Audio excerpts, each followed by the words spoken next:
नमस्कार दोस्तों, आप देख रहे हैं एफएस न्यूज 91, वो चैनल जो दिखाता है सच बिना डर और बिना दबाव। आज है 15 फरवरी 2026 रविवार और हम हाजिर हैं देश की 25 सबसे बड़ी और छुपाई गई खबरों के साथ।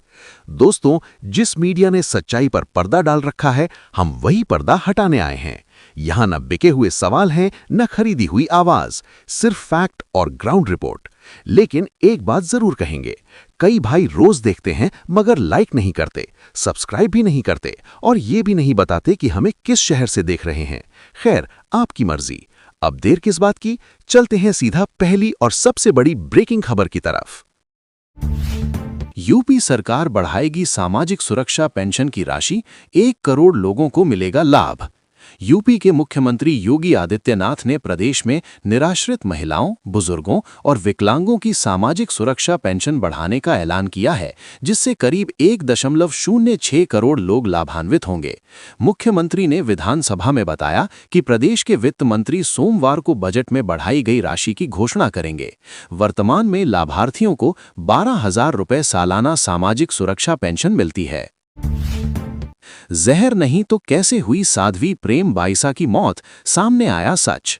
राजस्थान के जोधपुर में साध्वी प्रेम बाईसा की मौत पर पुलिस कमिश्नर ओम प्रकाश ने कहा है कि साध्वी की मौत कार्डियक अरेस्ट और सांस की बीमारी से होने की रिपोर्ट आई है। एसआईटी को प्रमाण मिले हैं कि साध्वी को डॉक्टर की पर्ची के बिना इंजेक्शन लगाया गया। प्रथम दृष्टया कंपाउंडर पर लापरवाही की बात प्रमाणित हुई है।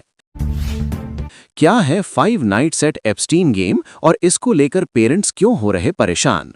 5 नाइट्स एट एप्स्टीन नामक गेम अपने विवादित कंटेंट और यौन अपराधी जेफरी एप्स्टीन से जुड़े संदर्भों के कारण अभिभावकों के बीच चिंता पैदा कर रहा है। इस गेम में खिलाड़ी एप्स्टीन द्वीप पर फंसे एक पीड़ित की भूमिका निभाते हैं, जहां उन्हें एप्स्टीन की नज़र में आए बिना 5 रातें गुजारनी होती हैं। बांग्लादेश के भावी प्रधानमंत्री व बीएनपी नेता तारिक रहमान ने अपनी सरकार की प्राथमिकताएं बताई हैं।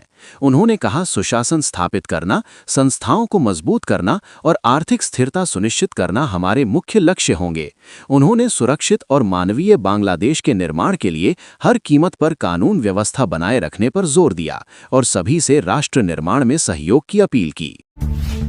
यूपी में महिला को जेठ के बेटे से हुआ प्यार, पति ने खुद की जान बचाने के लिए कराई दोनों की शादी। बागपत यूपी में एक महिला ने अपने जेठ के बेटे से शादी कर ली है।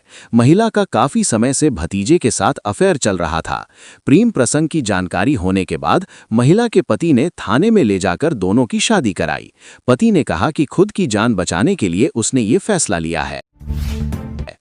आंध्र प्रदेश सीएम ने हेल्थ डेटा ट्रैक करने के लिए रखा एआई डॉक्टर तैनात करने का प्रस्ताव, छिड़ी बहस। आंध्र प्रदेश के मुख्यमंत्री चंद्रबाबू नायडू ने नागरिकों को पर्सनल एआई डॉक्टर देने का प्रस्ताव रखा है, जो हेल्थ डेटा ट्रैक कर जोखिम वाले मामले पहचानेगा और जीवन शैली संबंधी सुझाव देगा।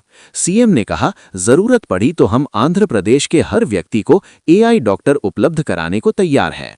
सोशल मीडिया पर इसे लेकर बहस छिड़ गई है।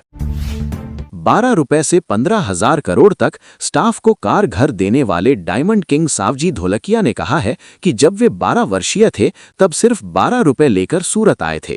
कर्मचारियों को कारें और मकान गिफ्ट करने वाले ढोलकिया ने कहा कि उन्होंने डायमंड पॉलिश कर्मचारी के तौर पर 179 रुपए प्रति माह कमाते हुए काम शुरू किया था। उन्होंने कहा, मैं 3-4 महीनों में 1500 रुपए कमाने लगा था। राजस्थान के एमपी के काफिले की कार में लगी आग, बाल बाल बचे, वीडियो आया सामने। राजस्थान के बीजेपी सांसद लुम्बा राम चौधरी के काफिले में शामिल एक कार में नासिक मुंबई हाईवे पर आग लग गई। रिपोर्ट्स के मुताबिक वे वाशिम से त्र्यंबकेश्वर दर्शन के लिए जा रहे थे।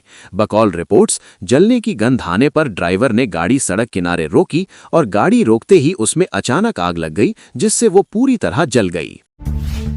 क्या है असम में बनी इमरजेंसी लैंडिंग फैसिलिटी, जहां पीएम मोदी वायुसेना के प्लेन से उतरे? प्रधानमंत्री नरेंद्र मोदी शनिवार को असम के डिब्रूगढ़ में बनी नॉर्थ ईस्ट की पहली इमरजेंसी लैंडिंग फैसिलिटी ईएलएफ पर वायुसेना के मिलिट्री ट्रांसपोर्ट एयरक्राफ्ट से उतरे। ये फैसिलिटी युद्ध या आपातकाल स्थिति में लड़ाकू विमानों, ट्रांसपोर्ट एयरक्राफ्ट और हेलीकॉप्टरों के लिए वैकल्पिक लैंडिंग की जगह देगी। इसे ऊपरी असम में एक हाईवे स्ट्रिप पर बनाया गया है। यूपी में महिला ने नया मोबाइल फोन नहीं दिया, नाराज होकर महिला ने की आत्महत्या।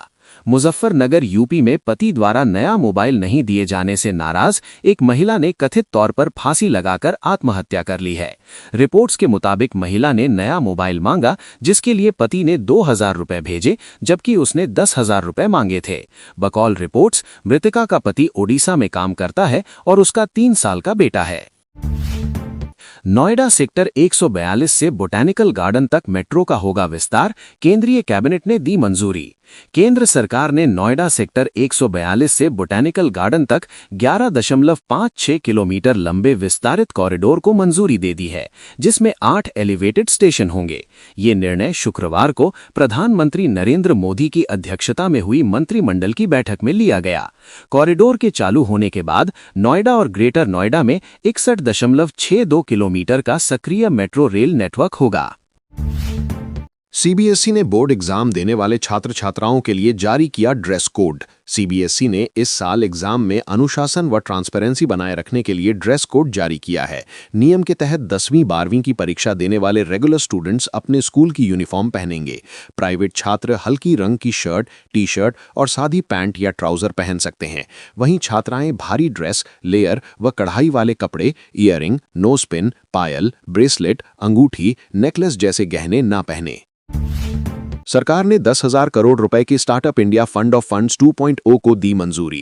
केंद्रीय मंत्री अश्विनी वैष्णव ने शनिवार को बताया कि मंत्रिमंडल ने 10,000 करोड़ रुपए के startup India fund of funds योजना की दूसरी किश्त को मंजूरी दे दी है। गौरतलब है कि स्टार्टअप्स के लिए फंडिंग की कमी को दूर करने व घरेलू वेंचर कैपिटल बाजार को गति देने के लिए साल 2016 में सरकार ने ये योजना शुरू की थी।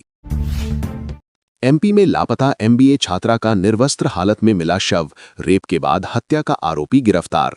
इंदौर एमपी में 3 दिन से लापता एक 24 वर्षीय एमबीए छात्रा के रेप व हत्या के मामले में आरोपी को मुंबई से गिरफ्तार किया गया है। 10 फरवरी से लापता छात्रा का शव आरोपी के कमरे में निर्वस्त्र हालत में मिला था। मृतका के परिजन के अनुसार आरोपी ने छात्रा के मोबाइल से उसके आपत्तिजनक वीडियो कॉलेज ग्रुप में शेयर किए। बुरके में हरिद्वार से कांवड़ लेकर यूपी जा रही मुस्लिम महिला तमन्ना मलिक। संभल यूपी की मुस्लिम महिला तमन्ना मलिक हरिद्वार से कांवड़ लेकर अपने घर लौट रही हैं, जिनके कई वीडियो सामने आए हैं। बुरका पहने तमन्ना के बिजनौर पहुंचने पर लोगों ने फूल बरसाए। तमन्ना ने कहा कि वो कई वर्षों से कांवड़ियां को कांवड़ लाते देख रही थीं, इसलिए इस बार कांवड़ लेकर आई हैं और शिव मंदिर में चढ़ाएंगी। झटके में चमकने वाली है 3,902 गांवों की किस्मत, मोदी सरकार की बड़ी रेल घोषणा। प्रधानमंत्री नरेंद्र मोदी की अध्यक्षता में सीसीईए ने दिल्ली, हरियाणा, महाराष्ट्र और कर्नाटक के 12 जिलों में 18,509 करोड़ रुपए की 3 मल्टी ट्रैकिंग रेल परियोजनाओं को मंजूरी दी। इससे 389 किलोमीटर नेटवर्क बढ़ेगा और 3,902 गांवों को कनेक्टिविटी मिलेगी। पीएम गति शक्ति योजना के तहत ग्रामीण इलाकों में रोजगार, व्यापार और शिक्षा के अवसर बढ़ेंगे। माल ढुलाई और टूरिस्ट डेस्टिनेशंस आसान होगी।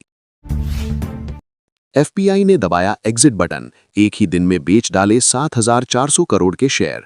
विदेशी पोर्टफोलियो निवेशकों एफपीआई ने शुक्रवार को भारतीय शेयर बाजार में बड़ा यू टर्न लेते हुए करीब 7,400 करोड़ के शेयर बेच डाले। गौरतलब है, फरवरी में अब तक इन्हीं निवेशकों ने करीब 19,675 करोड़ रुपए की भारतीय शेयर बाजार में खरीदारी की है। भारी बिकवाली के चलते सेंसेक्स 1,000 अंकों से ज्यादा टूटकर 82,626 पर और निफ्टी 25,500 के नीचे बंद हुआ। कुकिंग स्प्रे के इस्तेमाल से यूएस में शख्स को हुई फेफड़ों की बीमारी, मिलेगा 226 करोड़ रुपए मुआवजा। लॉस एंजलिस, अमेरिका की अदालत ने कुकिंग स्प्रे इस्तेमाल करने से दुर्लभ गंभीर फेफड़ों की बीमारी पॉपकॉर्न लंग होने पर कंपनी को एक 58 वर्षीय पीड़ित को 226 करोड़ रुपए मुआवजा देने का आदेश दिया है। शख्स ने हेल्दी ऑप्शन मानकर 1990 के दशक से 2009 तक लगातार इसका इस्तेमाल किया था। कोर्ट ने माना कि कंपनी ने जोखिमों की पर्याप्त चेतावनी नहीं दी।